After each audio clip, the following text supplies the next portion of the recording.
ओम नमो भगवते वासुदेवाय नमः। आपके अपने YouTube चैनल जय मां कंजक में आपका बहुत बहुत स्वागत है। भगवान लक्ष्मी नारायण की कृपा आप और आपके परिवार पर सदा सर्वदा बनी रहे। श्रीमद् भागवत पुराण की कथाओं को आगे बढ़ाते हुए आज की कथा का आरंभ हम भुवन कोश का वर्णन अध्याय से करेंगे। उम्मीद करती हूँ कथा का पूरा फल लेने के लिए आप कथा को शुरू से लेकर अंत तक जरूर श्रवण करेंगे। ओम नमो भगवते वासुदेवाय नमः। राजा परीक्षित ने कहा, मुनिवर, जहाँ तक सूर्य का प्रकाश है और जहाँ तक तारागण के सहित चंद्रदेव दिख पड़ते हैं, वहां तक आपने भूमंडल का विस्तार बतलाया है। उसमें भी आपने बतलाया कि महाराज प्रियव्रत के रथ के पहियों के साथ लीकों से 7 समुद्र बन गए थे, जिनके कारण इस भूमंडल में 7 द्वीपों का विभाग हुआ। अत भगवान, अब मैं इन सब का परिमाण और लक्षणों के सहित पूरा विवरण जानना चाहता हूँ, क्योंकि जो मन भगवान के इस गुण में स्थूल विग्रह में लग सकता है, उसी का उनके वासुदेव संज्ञक स्वयं प्रकाश निर्गुण ब्रह्मरूप सूक्ष्मतम स्वरूप में भी लगना संभव है। अत गुरुवर, इस विषय का विशाल रूप से वर्णन करने की कृपा कीजिए। श्री सुखदेव जी कहते हैं, महाराज, भगवान की माया के गुणों का इतना विस्तार है कि यदि कोई पुरुष देवताओं के समान आयु पाले तो भी मन या वाणी से इसका अंत नहीं पा सकता। इसलिए हम नाम, रूप, प्रमाण और लक्षणों के द्वारा मुख्य मुख्य बातों को लेकर ही इस भूमंडल की विशेषताओं का वर्णन करेंगे। ये जम्बूद्वीप जिसमें हम रहते हैं, भूमंडल रूप कमल के कोश स्थानीय जो 7 द्वीप हैं, उनमें सबसे भीतर का कोश है। इसका विस्तार 1,00,000 योजन है और ये कमल पत्र के समान गोलाकार है। इसमें 9,000 हजार योजन विस्तार वाले 9 वर्ष हैं, जो इनकी सीमाओं का विभाग करने वाले 8 पर्वतों से बटे हुए हैं। इनके बीचों बीच ईलाव्रत नाम का 10वां वृक्ष है, जिसके मध्य में कुल पर्वतों का राजा मेरु पर्वत है। वे मानो भूमंडल रूप कमल की कर्णिका ही है। वे ऊपर से नीचे तक सारा का सारा स्वर्णमय है और 1,00,000 योजन ऊंचा है। उसका विस्तार शिखर पर 32,000 और तलेटी में 16,000 योजन है तथा 16,000 योजन ही वे भूमि के भीतर घुसा हुआ है, अर्थात भूमि के बाहर उसकी ऊंचाई 84,000 योजन है। ईलाव्रत वृक्ष के उत्तर में क्रमश नील, श्वेत, रिंगवान नाम के 3 पर्वत हैं, जो रमक, हिरण्मय और कुरु नाम के वर्षों की सीमा बांधते हैं। वे पूर्व से पश्चिम तक खारे पानी के समुद्र तक फैले हुए हैं। उनमें से प्रत्येक की चौड़ाई 2,000 योजन है तथा लंबाई में पहले की अपेक्षा पिछला क्रमश 10 मास से कुछ अधिक कम है। चौड़ाई और ऊंचाई तो सभी की समान है। इसी प्रकार ईलाव्रत के दक्षिण की ओर एक के बाद एक निषद, हेमकूट और हिमालय नाम के 3 पर्वत हैं। नील आदि पर्वतों के समान ये भी पूर्व पश्चिम की ओर फैले हुए हैं और 10-10 हजार योजन ऊंचे हैं। इनसे क्रमश हरिवृक्ष, किमपुरुष और भारतवर्ष की सीमाओं का विभाग होता है। ईलाव्रत के पूर्व और पश्चिम की ओर उत्तर में नील पर्वत और दक्षिण में निषद पर्वत तक फैले हुए गंधमादन और माल्यावान नाम के 2 पर्वत हैं। इनकी चौड़ाई 2-2 हजार योजन है और ये भद्राश्व एवं केतुमाल नामक 2 वर्षों की सीमा निश्चित करते हैं। इनके सिवा मंदर, मेरु मंदर, सुपार्श्व और कुमुद ये 4 10-10 हजार योजन ऊंचे और उतने ही चौड़े पर्वत मेरु पर्वत की आधारभूता थुनियों के समान बने हुए हैं। इन चारों के ऊपर इनकी ध्वजाओं के समान क्रमश आम, जामुन, कदम और बड़ के 4 पेड़ हैं। इनमें से प्रत्येक 1100 योजन ऊंचा है और इतनी ही उनकी शाखाओं का विस्तार है। इनकी मोटाई 100 योजन की है। भरतश्रेष्ठ, इन पर्वतों पर 4 सरोवर भी हैं, जो क्रमश दूध, मधु, ईख के रस और मीठे जल से भरे हुए हैं। इनका सेवन करने वाले यक्ष किन्नरादि उपदेवों को स्वभाव से ही योग सिद्धियां प्राप्त हैं। इन पर क्रमश नंदन, चैत्ररथ, विभाजक और स्वरताभद्र नाम के 4 दिव्य उपवन भी हैं। इनमें प्रधान प्रधान देवगण अनेकों सुर सुंदरियों के नायक बनकर साथ साथ विहार करते हैं। उस समय गंधर्वादी उपदेवगण इनकी महिमा का बखान किया करते हैं। मंदराचल की गोद में जो 1100 योजन ऊंचा देवताओं का आम्र वृक्ष है, उससे गिरी शिखर के समान बड़े बड़े और अमृत के समान स्वादिष्ट फल गिरते हैं। वे जब फटते हैं तब उनसे बड़ा सुगंधित और मीठा लाल लाल रस बहने लगता है। वही अरुणोदा नाम की नदी में परिणित हो जाता है। ये नदी मंदराचल के शिखर से गिरकर अपने जल से इलाव्रत वृक्ष के पूर्वी भाग को सींचती है। श्री पार्वती जी की अनुचरी यक्ष पत्नियां इस जल का सेवन करती हैं। इससे उनके अंगों से ऐसी सुगंध निकलती है कि उन्हें स्पर्श करके बहने वाली वायु उनके चारों ओर 10-10 योजन तक सारे देश को सुगंध से भर देती है। इसी प्रकार जामुन के वृक्ष से हाथी के समान बड़े बड़े प्राय बिना गुठली के फल गिरते हैं। बहुत ऊंचे से गिरने के कारण वे फट जाते हैं।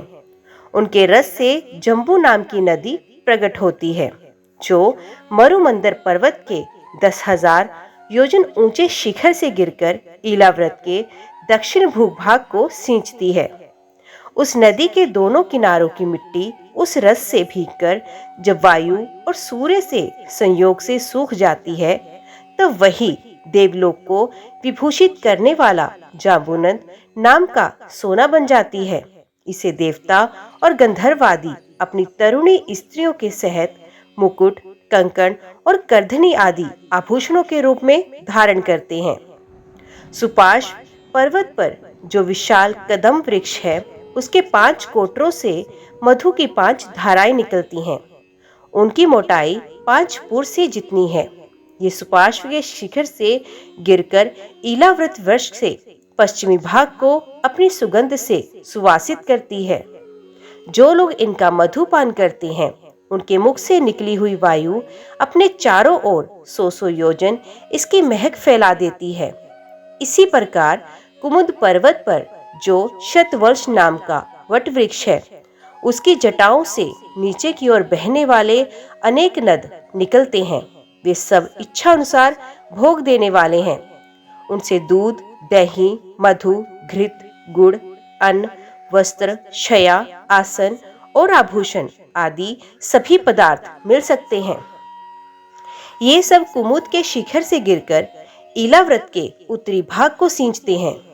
इनके दिए हुए पदार्थों का उपभोग करने से वहां की प्रजा की त्वचा में झुर्रियां पड़ जाना, बाल पक जाना, थकान होना, शरीर में पसीना आना तथा दुर्गंध निकलना, बुढ़ापा, रोग, मृत्यु, सर्दी, गर्मी की पीड़ा, शरीर का कांतिहीन हो जाना तथा अंगों का टूटना आदि कष्ट कभी नहीं सताते और उन्हें जीवन पर्यंत पूरा पूरा सुख प्राप्त होता है। राजन, कमल की कर्णिका के चारों और जैसे केसर होता है, उसी प्रकार मेरु के मूल देश में उसके चारों ओर कुरंग, कुर्र, कुसुम, वेकंक, त्रिकुट, शिशर, पतंग, रुचुक, निषद, श्रीनिवास, कपिल, शंख, वैदूर्य, जारुधि, हंस, ऋषभ, नाग, कालंजर और नारद आदि 20 पर्वत और हैं। इनके सिवा मेरु के पूर्व की ओर जठर और देवकूट नाम के 2 पर्वत हैं, जो 18,000 योजन लंबे तथा 2,000 योजन चौड़े और ऊंचे हैं। इसी प्रकार पश्चिम की ओर पवन और पारियात्र, दक्षिण की ओर कैलाश और करवीर तथा उत्तर की ओर त्रिशंग और मकर नाम के पर्वत हैं। इन 8 पहाड़ों से चारों ओर घिरा हुआ स्वर्णगिरी मेरु अग्नि के समान जगमगाता रहता है। कहते हैं मेरु के शिखर पर बीचों बीच भगवान ब्रह्मा जी की स्वर्णमयी पुरी है, जो आकार में समचौरस तथा करोड़ योजन विस्तार वाली है। उसके नीचे पूर्वादि 8 दिशा और उपदिशाओं में उनके अधिपति इंद्रादि 8 लोकपालों की 8 पुरियां हैं। वे अपने अपने स्वामी के अनुरूप उन्हीं उन्हीं की दिशाओं में हैं तथा परिमाण में ब्रह्मा जी की पूरी से चौथाई हैं। श्री सुखदेव जी कहते हैं, राजन, जब राजा बलि की यज्ञशाला में साक्षात यज्ञ मूर्ति भगवान विष्णु ने त्रिलोकी को नापने के लिए अपना पैर फैलाया, तब उनके बाएं अंगूठे के नख से ब्रह्मांड कटाह का ऊपर का भाग फट गया। उस छिद्र में होकर जो ब्रह्मांड से बाहर के जल की धारा आई, वे उस चरण कमल को धोने से उसमें लगी हुई केसर के मिलने से लाल हो गई। उस निर्मल धारा का स्पर्श होते ही संसार के सारे पाप नष्ट हो जाते हैं, किंतु वे सर्वथा निर्मल ही रहती है। पहले किसी और नाम से ना पुकारकर उसे भगवत पदी ही कहते थे। वे धारा हजारों युग बीतने पर स्वर्ग के शिरोभाग में स्थित ध्रुव लोक में उतरी, जिसे विष्णु पद भी कहते हैं। वीरव्रत परीक्षित उस ध्रुव लोक में उत्तानपाद के पुत्र परम भागवत ध्रुव जी रहते हैं। वे नित्य प्रति बढ़ते हुए भक्ति भाव से ये हमारे कुल देवता का चरणोदक है ऐसा मानकर आज भी उस जल को बड़े आदर से सर पर चढ़ाते हैं। उस समय प्रेमोवेश के कारण उनका हृदय अत्यंत गदगद हो जाता है। उत्कंठावश पर बस मूंदे हुए दोनों नयन कमलों से निर्मल आंसुओं की धारा बहने लगती है और शरीर में रोमांच हो जाता है। इसके पश्चात आत्मनिष्ठ सप्तऋषिगण उनका प्रभाव जानने के कारण यही तपस्या की अत्यधिक सिद्धि है ऐसा मानकर उसे आज भी इस प्रकार आदर पूर्वक अपने जटा जूट पर वैसे ही धारण करते हैं जैसे मुमुक्ष जन प्राप्त हुई मुक्ति को। यों ये बड़े ही निष्काम है। सर्वात्मा भगवान वासुदेव की निश्चल भक्ति को ही अपना परम धन मानकर इन्होंने अन्य सभी कामनाओं को त्याग दिया है। यहाँ तक कि आत्मज्ञान को भी ये उसके सामने कोई चीज नहीं समझते। वहां से गंगा जी करोड़ों विमानों से घिरे हुए आकाश में होकर उतरती हैं और चंद्रमंडल को अपलावित करती मेरु के शिखर पर ब्रह्मपुरी में गिरती हैं। वहां ये सीता, अलकनंदा, चक्षु और भद्रा नाम से 4 धाराओं में विभक्त हो जाती हैं तथा अलग अलग 4 दिशाओं में बहती हुई अंत में नद नदियों के अधीश्वर समुद्र में गिर जाती हैं। इनमें सीता ब्रह्मपुरी से गिरकर केसराचलों के सर्वोच्च शिखरों में होकर नीचे की ओर बहती गंधमादन के शिखरों पर गिरती है और भद्रावर्ष को प्लावित कर पूर्व की ओर खारे समुद्र में मिल जाती है। इसी प्रकार चक्षु माल्यावान के शिखर पर पहुंचकर वहां से ब्रोकटोक केतुमाल वर्ष में बहती हुई पश्चिम की ओर शार समुद्र में जा मिलती है। भद्रा मेरु पर्वत के शिखर से उत्तर की ओर गिरती है तथा एक पर्वत से दूसरे पर्वत पर जाती अंत में रिंगवान के शिखर से गिरकर उत्तर कुरु देश में होकर उत्तर की ओर बहती हुई समुद्र में मिल जाती है। अलकनंदा ब्रह्मपुरी से दक्षिण की ओर गिरकर अनेकों गिरि शिखरों को लांघती हेमकुंड पर्वत पर पहुंचती है। वहां से अत्यंत तीव्र वेग से हिमालय के शिखरों को चीरती हुई भारतवर्ष में आती है और फिर दक्षिण की ओर समुद्र में जा मिलती है। इसमें स्नान करने के लिए आने वाले पुरुषों को पद पद पर अश्वमेध और राजस्व आदि यज्ञों का फल भी दुर्लभ नहीं है। प्रत्येक वर्ष में मेरु आदि पर्वतों से निकली हुई और भी सैकड़ों नद नदियां हैं। इन सब वर्षों में भारतवर्ष की कर्म भूमि है। शेष 8 वर्ष तो स्वर्गवासी पुरुषों के स्वर्ग भोग से बचे हुए पुण्य को भोगने के स्थान है। इसलिए इन्हें भूलोक के स्वर्ग भी कहते हैं। वहां के देवतुल्य मनुष्यों की मानवीय गणना के अनुसार 10,000 वर्ष की आयु होती है। उनमें 10,000 हाथियों का बल होता है तथा उनके वज्र सदृश सुदृढ़ शरीर में जो शक्ति, यौवन और उल्लास होते हैं, उनके कारण वे बहुत समय तक मैथुन आदि विषय भोगते रहते हैं। अंत में जब भोग समाप्त होने पर उनकी आयु का केवल 1 वर्ष रह जाता है, तब उनकी स्त्रियां गर्भ धारण करती हैं। इस प्रकार वहां सर्वदा त्रेता युग के समान समय बना रहता है।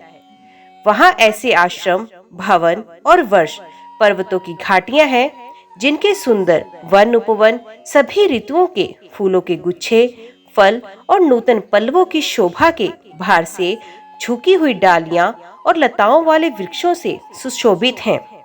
वहाँ निर्मल जल से भरे हुए ऐसे जलाशय भी हैं जिनमें तरह तरह के नूतन कमल खिले रहते हैं और उन कमलों की सुगंध से प्रमुदित होकर राजहंस, जलमुर्ग, कार्डम, सारस और चकवा आदि पक्षी मतवाले भोरे मधुर मधुर गुंजार करते रहते हैं।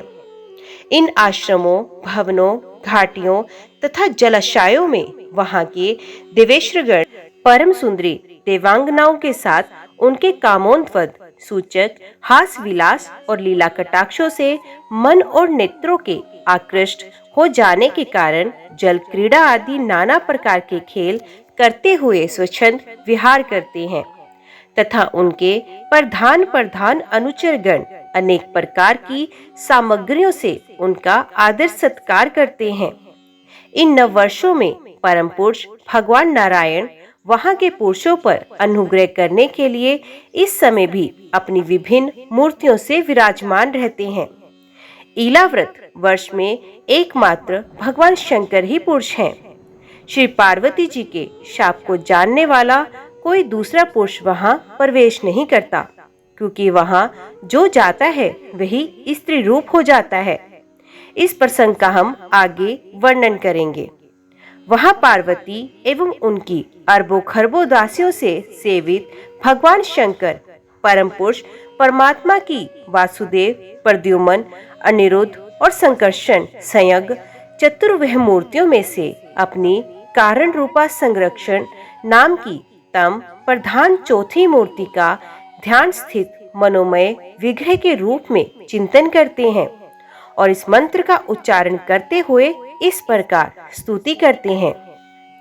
भगवान शंकर कहते हैं, ओम जिनसे सभी गुणों की अभिव्यक्ति होती है, उन अनंत अव्यक्त मूर्ति ओंकार स्वरूप परम पुरुष श्री भगवान को नमस्कार है।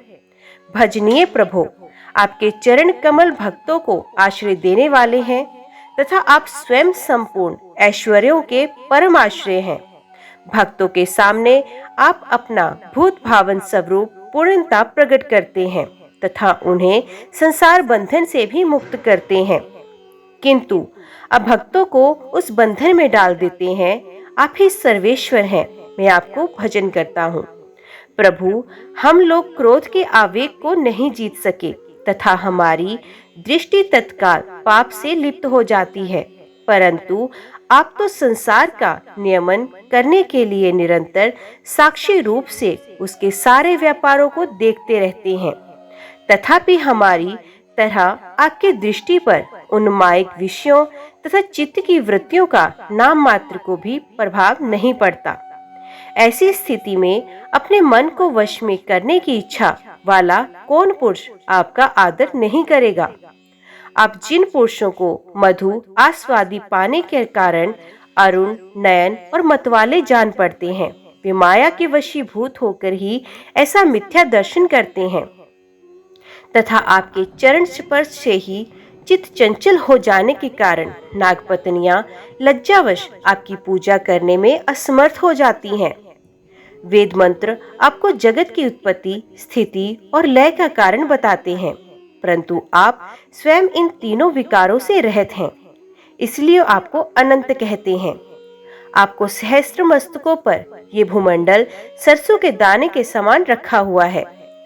आपको तो ये भी नहीं मालूम होता कि वे कहाँ स्थित है, जिनसे उत्पन्न हुआ है मैं अहंकार रूप अपने त्रिगुणमय तेज से देवता, इंद्रिय और भूतों की रचना करता हूँ। वे विज्ञान के आश्रय भगवान ब्रह्मा जी भी आपके ही महत्व संज्ञक प्रथम गुण में स्वरूप हैं। महात्मन, महतत्व, अहंकार, इंद्रियाभिमानी, देवता, इंद्रियां और पंचभूत आदि हम सभी डोरी में बंधे हुए पक्षी के समान आपकी क्रिया शक्ति के वशीभूत रहकर आपकी ही कृपा से इस जगत की रचना करते हैं। सत्व आदि गुणों की सृष्टि से मोहित हुआ ये जीव आपकी ही रची हुई तथा कर्म बंधन में बांधने वाली माया को कदाचित जान भी लेता है, किंतु उससे मुक्त होने का उपाय उसे सुगमता से नहीं मालूम होता। इस जगत की उत्पत्ति और प्रलय भी आपके ही रूप हैं। ऐसा आपको मैं बार बार नमस्कार करता हूँ।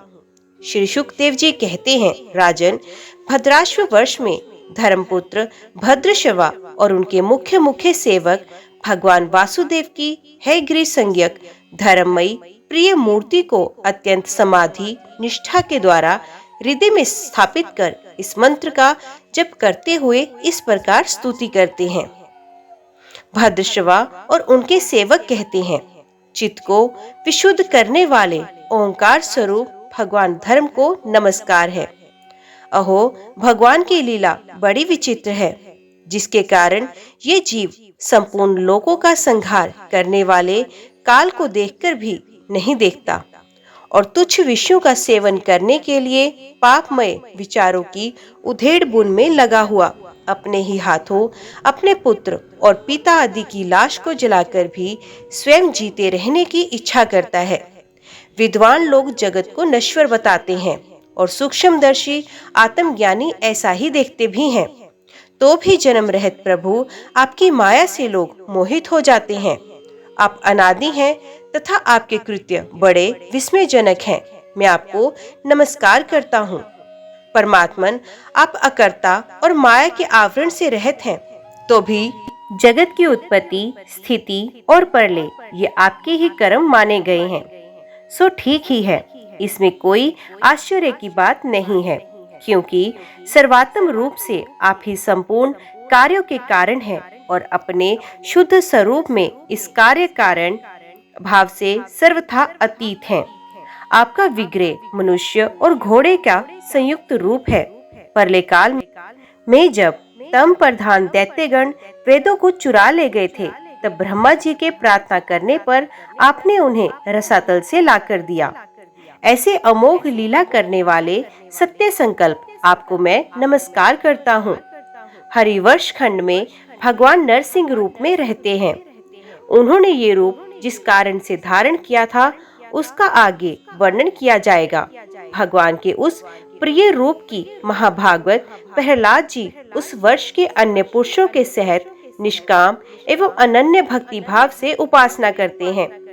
ये प्रहलाद जी महापुरुषोचित गुणों से संपन्न हैं तथा इन्होंने अपने शील और आचरण से दैत्य और दानवों के कुल को पवित्र किया। वे इस मंत्र तथा स्तोत्र का जप पाठ करते हैं। ओंकार स्वरूप भगवान श्री नरसिंह देव को नमस्कार है। आप अग्नि आदि तेजों के भी तेज हैं, आपको नमस्कार है। हे वज्रनक, हे वज्रदंष्ट, आप हमारे समीप प्रकट होइए, हमारी कर्म वासनाओं को जला डालिए, हमारे अज्ञान रूप अंधकार को नष्ट कीजिए। ओम स्वाहा। हमारे अंतकरण में अभेदान देते हुए प्रकाशित होइए। नाथ, विश्व का कल्याण हो, दुष्टों की बुद्धि शुद्ध हो, सब प्राणियों में परस्पर सद्भावना हो, सभी एक दूसरे का हित चिंतन करें, हमारा मन शुभ मार्ग में प्रवृत्त हो और हम सबकी बुद्धि निष्काम भाव से भगवान श्री हरि में प्रवेश करें। प्रभु, घर, स्त्री, पुत्र, धन और भाई बंधुओं में हमारी आसक्ति ना हो, यदि हो तो केवल भगवान के प्रेमी भक्तों में ही हो। जो संयमी पुरुष केवल शरीर निर्वाह के योग्य अन्न आदि से संतुष्ट रहता है, उसे जितनी शीघ्र सिद्धि प्राप्त होती है, वैसी इंद्रिय लोलुप पुरुष को नहीं होती। उन भगवत भक्तों के संग से भगवान के तीर्थ तुल्य पवित्र चरित्र सुनने को मिलते हैं, जो उनकी असाधारण शक्ति एवं प्रभाव के सूचक होते हैं।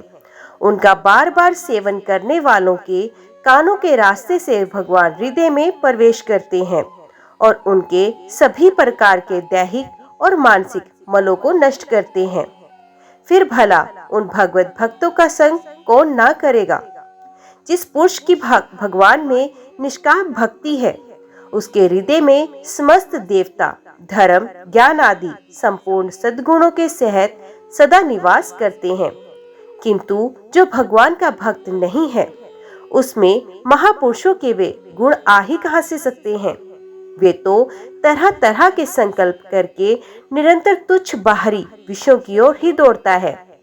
जैसे मछलियों को जल अत्यंत प्रिय उनके जीवन का आधार है, उसी प्रकार साक्षात श्री हरि ही समस्त देहधारियों के प्रियतम आत्मा है। उन्हें त्याग कर यदि कोई महत्वाभिमानी पुरुष घर में आसक्त रहता है तो उस दशा में स्त्री पुरुषों का बड़प्पन केवल आयु को लेकर ही माना जाता है, गुण की दृष्टि से नहीं।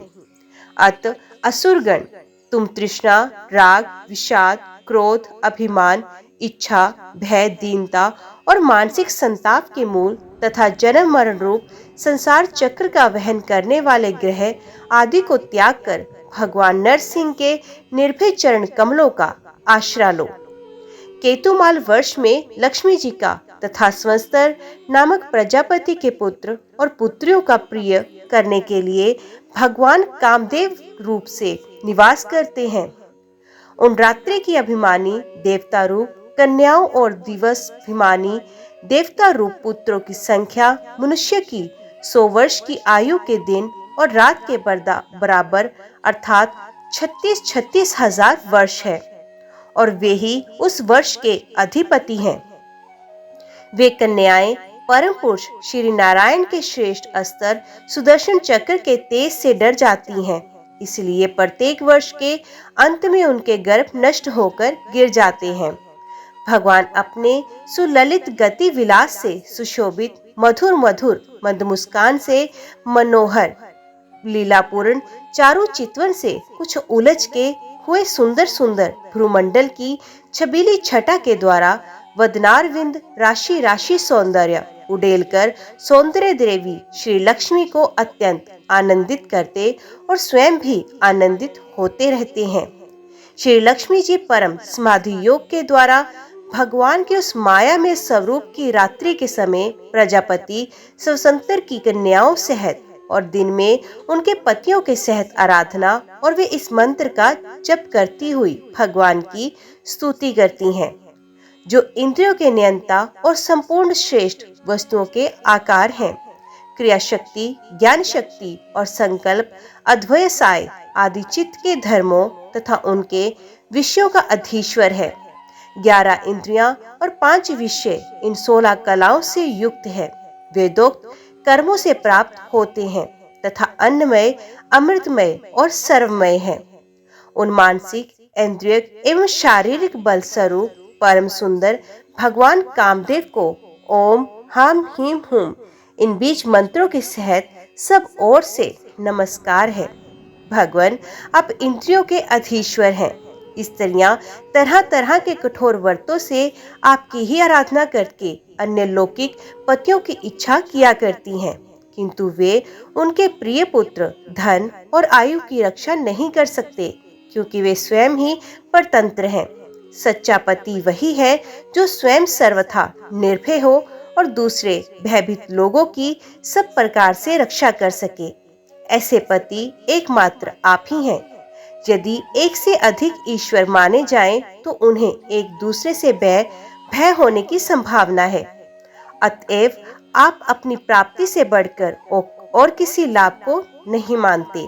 भगवान, जो स्त्री आपके चरण कमलों का पूजन ही चाहती है और किसी वस्तु की इच्छा नहीं करती, उसकी सभी कामनाएं पूर्ण हो जाती हैं, किंतु जो किसी एक कामना को लेकर आपकी उपासना करती हैं, उसे आप केवल वही वस्तु देते हैं, और जब भोग समाप्त होने पर वे नष्ट हो जाती है तो उसके लिए उसे संतप्त होना पड़ता है।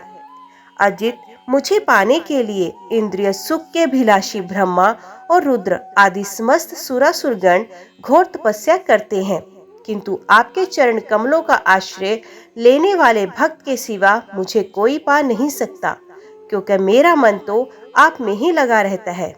अच्युत, आप अपने जिस वंदनीय कर कमल को भक्तों के मस्तक पर रखते हैं, उसे मेरे सर पर भी रखिए। वरेण्य, आप मुझे केवल श्रीलांछन रूप से और वक्षस्थल में ही धारण करते हैं, सो आप सर्वसमर्थ हैं। आप अपनी माया से जो लीलाएं करते हैं, उनका रहस्य कौन जान सकता है। रम्यक वर्ष में भगवान ने वहां के अधिपति मनु को पूर्व काल में अपना परम प्रिय मत्स्य रूप दिखाया था। मनु जी इस समय भी भगवान के उसी रूप की बड़े भक्ति भाव से उपासना करते हैं और इस मंत्र का जप करते हुए स्तुति करते हैं। सत्व प्रधान मुख्य प्राण सूत्रात्मा तथा मनोबल, इंद्र बल और शरीर बल ओंकार पद के अर्थ सर्वश्रेष्ठ भगवान महामत्स्य को बार बार नमस्कार है। प्रभो, नट जिस प्रकार कठपुतलियों को नचाता है, उसी प्रकार आप ब्राह्मण आदि नामों की डोरी से संपूर्ण विश्व को अपने अधीन करके नचा रहे हैं। अतः आप ही सबके प्रेरक हैं।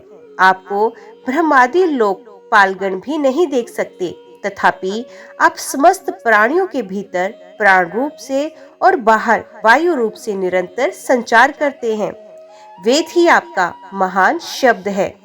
एक बार इंद्रादि इंद्राभिमानी देवताओं को प्राण स्वरूप आपसे डाह हुआ, तब आपके अलग हो जाने पर वे अलग अलग अथवा आपसे आपस में मिलकर भी मनुष्य, पशु, स्थावर जंगम आदि जितने शरीर दिखाई देते हैं, उनमें से किसी की बहुत यत्न करने पर भी रक्षा नहीं कर सके। अजन्मा प्रभु, आपने मेरे सहित समस्त औषध और लताओं की आश्रय रूपा इस पृथ्वी को लेकर बड़ी बड़ी उत्ताल तरंगों से युक्त प्रलयकालीन समुद्र से बड़े उत्साह से विहार किया था। आप संसार के समस्त प्राण समुदाय के नियंता हैं। मेरा आपको नमस्कार है। हिरण्मय वर्ष में भगवान कश्यप रूप धारण करके रहते हैं। वहां के निवासियों के सहित पितृराज और यमा भगवान की उस प्रियतम मूर्ति की उपासना करते हैं और इस मंत्र को लेकर जपते हुए स्तुति करते हैं, जो संपूर्ण सत्व गुण से युक्त है। जल में विचरते रहने के कारण जिनके स्थान का कोई निश्चय नहीं तथा जो काल की मर्यादा के बाहर हैं, उन ओंकार स्वरूप सर्वव्यापक सर्वाधार भगवान कश्यप को बार बार नमस्कार है। भगवान अनेकों रूपों में प्रतीत होने वाला ये दृश्य प्रपंच यद्यपि मिथ्या ही निश्चित होता है, इसलिए उसकी वस्तुत कोई संख्या नहीं है, तथापि ये माया से प्रकाशित होने वाला आपका ही रूप है। ऐसे अनिर्वचनीय रूप आपको मेरा नमस्कार है। एकमात्र आप ही जरायुज, स्वेदज, अंडज, उद्भिज, जंगम, स्थावर, देवता, ऋषि, पितृगण, भूत, इंद्रिय, स्वर्ग, आकाश, पृथ्वी, पर्वत, नदी, समुद्र, द्वीप, ग्रह और तारा आदि विभिन्न नामों से प्रसिद्ध हैं। आप असंख्य नाम, रूप और आकृतियों से युक्त हैं। कपिलादि विद्वानों ने जो आप में 24 तत्वों की संख्या निश्चित की है, वे जिस तत्व दृष्टि का उदय होने पर निर्वृत्त हो जाती है, वे भी वस्तुत आपका ही स्वरूप है। ऐसे सांख्य सिद्धांत स्वरूप आपको मेरा नमस्कार है। उत्तर कुरु वर्ष में भगवान यज्ञ पुरुष वराह मूर्ति धारण करके विराजमान है। वहां के निवासियों के सहित साक्षात पृथ्वी देवी उनकी अविचल भक्ति भाव से उपासना करती और इस परमोत्कृष्ट मंत्र का जप करती हुई स्तुति करती हैं, जिनका तत्व मंत्रों से जाना जाता है, जो यज्ञ और क्रतु रूप है तथा बड़े बड़े यज्ञ जिनके अंग हैं, उन ओंकार स्वरूप शुक्ल कर में त्रियुग मूर्ति पुरुषोत्तम भगवान वरा को बार बार नमस्कार है।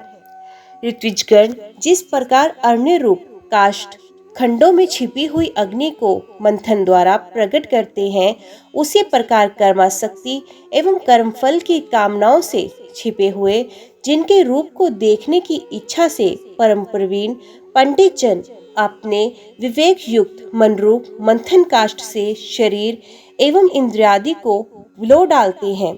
इस प्रकार मंथन करने पर अपने स्वरूप को प्रकट करने वाले आपको नमस्कार है। विचार तथा यम नियम आदि योगांगों के साधन से जिनकी बुद्धि निश्चयात्मिक हो गई है, वे महापुरुष द्रव्य, क्रिया, हेतु, अयन, ईश, काल और कर्ता आदि माया के कार्यों को देखकर जिनके वास्तविक स्वरूप का निश्चय करते हैं और ऐसे मायिक आकृतियों से रहित आपको बार बार नमस्कार है। जिस प्रकार लोहा जड़ होने पर भी चुंबक की सन्निधि मात्र से चलने फिरने लगता है, उसी प्रकार जिन सर्वसाक्षी की इच्छा मात्र से, जो अपने लिए नहीं बल्कि समस्त प्राणियों के लिए होती है, प्रकृति अपने गुणों के द्वारा जगत की उत्पत्ति, स्थिति और प्रलय करती रहती है। ऐसे संपूर्ण गुणों एवं कर्मों के साक्षी आपको नमस्कार है। आप जगत के वशीभूत, कारणभूत आदि सूकर हैं। जिस प्रकार एक हाथी दूसरे हाथी को पछाड़ देता है, उसी प्रकार गजराज के समान क्रीड़ा करते हुए आप युद्ध में अपने प्रतिद्वंदी हरणाक्ष दैत्य को दलित करके मुझे अपनी दाढ़ी को नोक पर रख पर तरसातल से परलोपयोधि के बाहर निकाल लाए थे। मैं आप सर्वशक्तिमान प्रभु को बार बार नमस्कार करती हूँ। श्री सुखदेव जी कहते हैं, राजन, किम पुरुष वर्ष में श्री लक्ष्मण जी के बड़े भाई भगवान श्री राम के चरणों की सन्निधि के रसिक परम भागवत श्री हनुमान जी अन्य किन्नरों के सहित अविचल भक्ति भाव से उनकी उपासना करते हैं। वहां अन्य गंधर्वों के सहित आष्टिसेन उनके स्वामी भगवान राम की परम कल्याणमयी गुण गाथा गाते रहते हैं। श्री हनुमान जी उसे सुनते हैं और स्वयं भी इस मंत्र का जप करते हुए इस प्रकार उनकी स्तुति करते हैं। हम ओंकार स्वरूप पवित्र कीर्ति भगवान श्री राम को नमस्कार करते हैं। आप में सत्पुरुषों के लक्षण, शील और आचरण विद्यमान हैं। आप बड़े ही संयमचित, लोकाराधन, तत्पर, साधुता की परीक्षा के लिए कसौटी के समान और अत्यंत ब्राह्मण भक्त हैं। ऐसे महापुरुष महाराज राम को हमारा पुण्य पुण्य प्रणाम है। भगवान, आप विशुद्ध बोध स्वरूप अद्वितीय अपने स्वरूप के प्रकाश से गुणों के कार्य रूप जगराद्री संपूर्ण अवस्थाओं का निराश करने वाले सर्वात्मा, परम शांत, शुद्ध बुद्धि से ग्रहण किए जाने योग्य, नाम रूप से रहित और अहंकार शून्य है। मैं आपकी शरण में हूँ। प्रभु, आपका मनुष्य अवतार केवल राक्षसों के वध के लिए ही नहीं है। इसका मुख्य उद्देश्य तो मनुष्यों को शिक्षा देना है। अन्यथा अपने स्वरूप में ही रमण करने वाले साक्षात जगदात्मा जगदीश्वर को सीता जी के वियोग में इतना दुख कैसे हो सकता है। आप धीर पुरुषों के आत्मा और प्रियतम भगवान वासुदेव हैं। त्रिलोकी की किसी भी वस्तु में आपकी आसक्ति नहीं है। आप ना तो सीता जी के लिए मोह को ही प्राप्त हो सकते हैं और ना लक्ष्मण जी का त्याग ही कर सकते हैं। आपके ये व्यापार केवल लोक शिक्षा के लिए ही है। लक्ष्मण ग्रज उत्तम कुल में जन्म, सुंदरता, वाक् चतुरी, बुद्धि और श्रेष्ठ योनि, इनमें से कोई भी गुण आपकी प्रसन्नता का कारण नहीं हो सकता। ये बात दिखाने के लिए ही आपने इन सब गुणों से रहित हम वनवासी वानरों से मित्रता की। देवता, असुर, वानर अथवा मनुष्य कोई भी हो, उसे सब प्रकार से श्री राम रूप आपका ही भजन करना चाहिए, क्योंकि आप नर रूप में साक्षात श्री हरि ही हैं और थोड़े किए को भी बहुत अधिक मानते हैं। आप ऐसे आश्रित वत्सल हैं कि जब स्वयं दिव्य धाम को सिधारे, तब समस्त उत्तर कौशल वासियों को भी अपने साथ ही ले गए।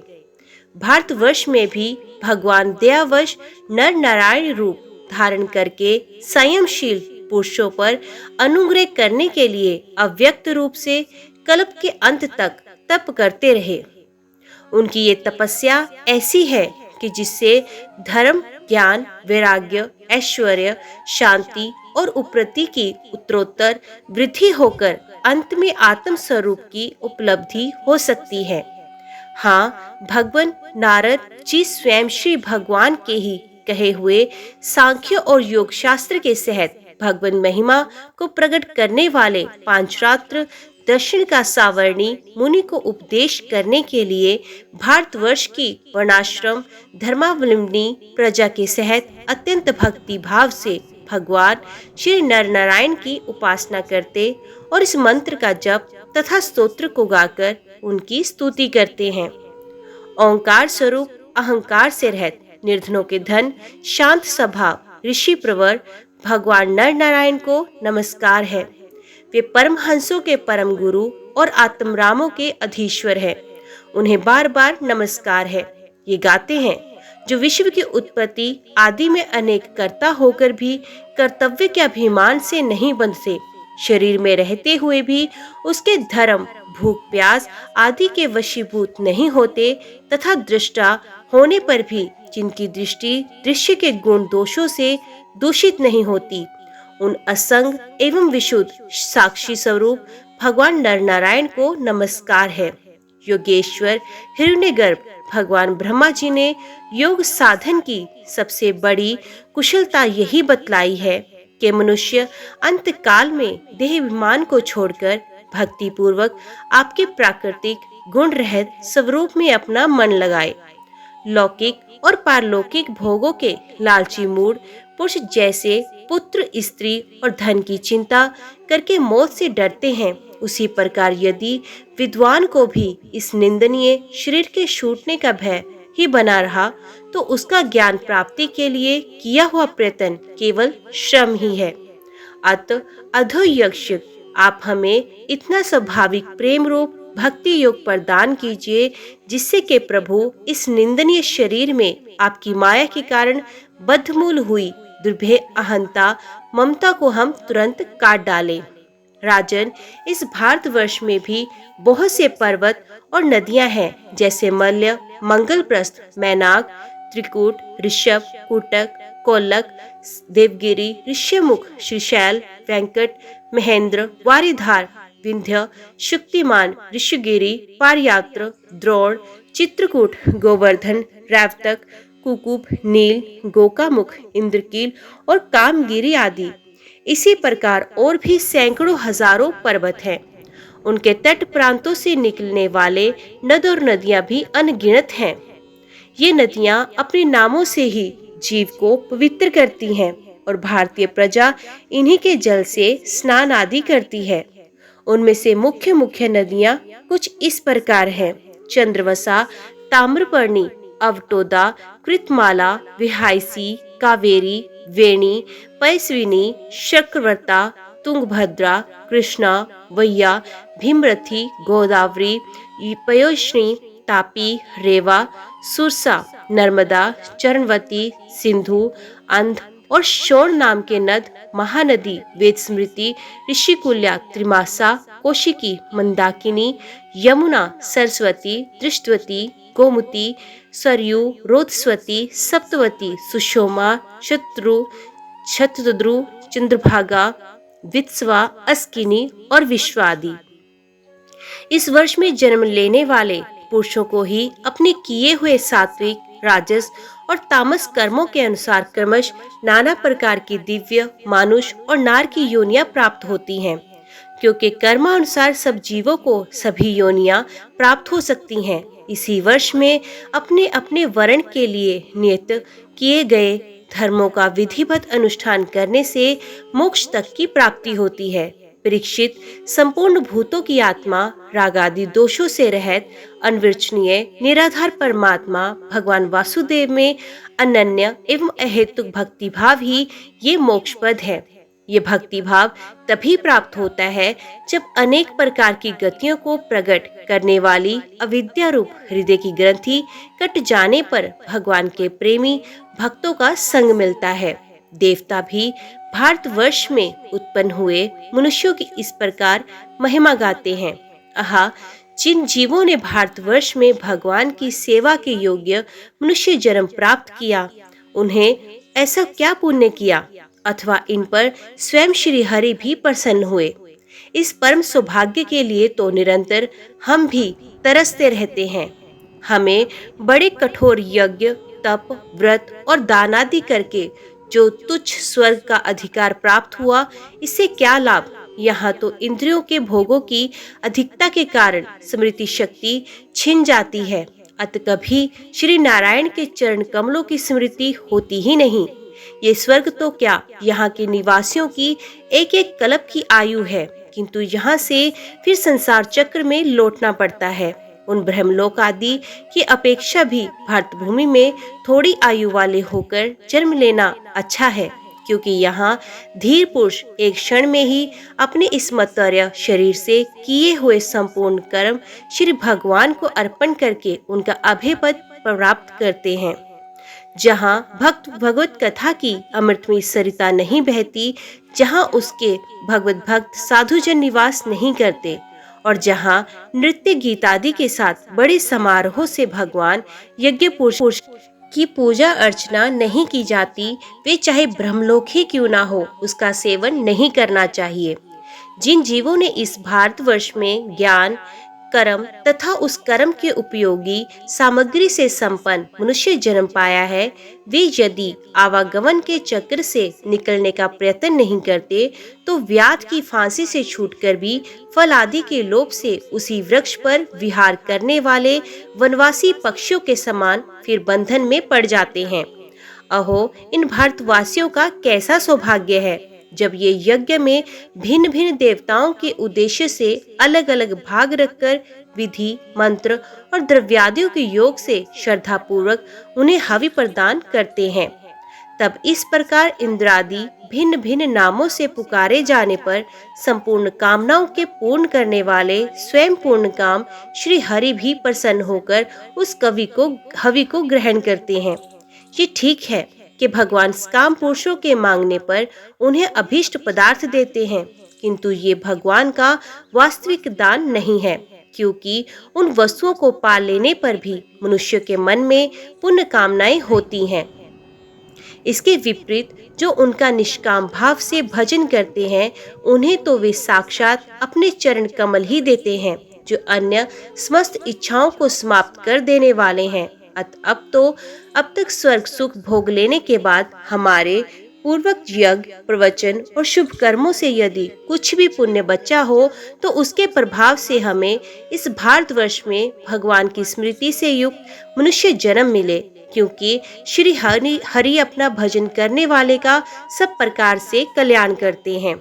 श्री सुखदेव जी कहते हैं, राजन, राजा सगर के पुत्रों ने अपने यज्ञ के घोड़े को ढूंढते हुए इस पृथ्वी को चारों ओर से खोदा था। उसे जम्बू द्वीप के अंतर्गत ही 8 उपद्वीप और बन गए, ऐसा कुछ लोगों का कथन है। वे सर्वप्रस्थ, चंद्रशुक्ल, आवर्तन, रमणक, मंदरहरण, पांचजन्य, सिंहल और लंका हैं। भरश्रेष्ठ, इस प्रकार जैसा मैंने गुरुमुख से सुना था, ठीक वैसा ही तुम्हें ये जम्बू द्वीप के वर्षों का विभाग सुना दिया। ओम नमो भगवते वासुदेवाय नमः। आज की वीडियो में इतना ही। उम्मीद करती हूँ वीडियो आपको पसंद आई होगी। वीडियो पसंद आई हो तो वीडियो को लाइक और चैनल को सब्सक्राइब जरूर कीजिएगा। जय श्री हरि लिखकर कमेंट बॉक्स में अपनी हाजिरी और अपने सुझाव देना ना भूलिएगा। तो मिलते हैं अगले अध्याय के साथ। तब तक के लिए देखते व सुनते रहिए। जय मां कंजक, जय माता दी।